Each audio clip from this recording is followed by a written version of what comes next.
بسم اللہ الرحمن الرحیم۔ السلام علیکم۔ اردو مورل سٹوریز میں آپ سب دوستوں کو خوش آمدید۔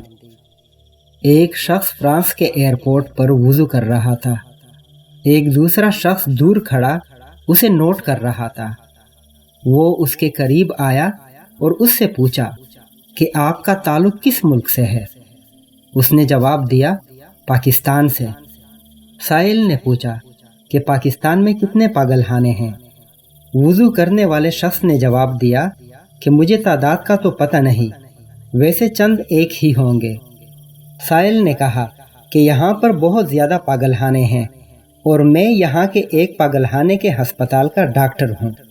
میری پوری عمر اس تحقیق میں گزری ہے کہ لوگ پاگل کیوں ہوتے ہیں اور پاگل پن سے بچنے کے لیے کیا کیا احتیاطی تدابیر اختیار کرنا ضروری ہیں۔ میری تحقیق کے مطابق جہاں اور بہت ساری وجوہات ہیں، وہاں ایک وجہ یہ بھی ہے کہ لوگ اپنی گردن کے پچھلے حصے کو خشک رکھتے ہیں۔ کھچاؤ کی وجہ سے رگوں پر اس کا اثر ہوتا ہے۔ جو لوگ اس جگہ کو وقتاً فوقتاً نمی پہنچاتے رہیں وہ پاگل ہونے سے بچ جاتے ہیں۔ میں نے دیکھا آپ نے ہاتھ پاؤں دھونے کے ساتھ ساتھ گردن کے پچھلے حصے پر بھی گیلے ہاتھ پھیرے، جس سے مجھے بہت حیرانی ہوئی کہ آپ کو یہ طریقہ کس نے بتایا؟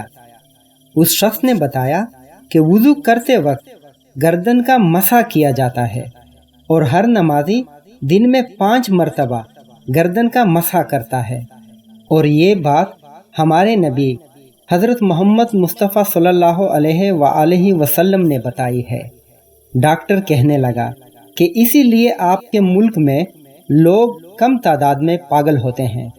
ایک ڈاکٹر کی پوری زندگی کی تحقیق ہمارے نبی حضرت محمد مصطفیٰ صلی اللہ علیہ وآلہ وسلم کے بتائے ہوئے ایک چھوٹے سے عمل پر آ کر ختم ہو گئی۔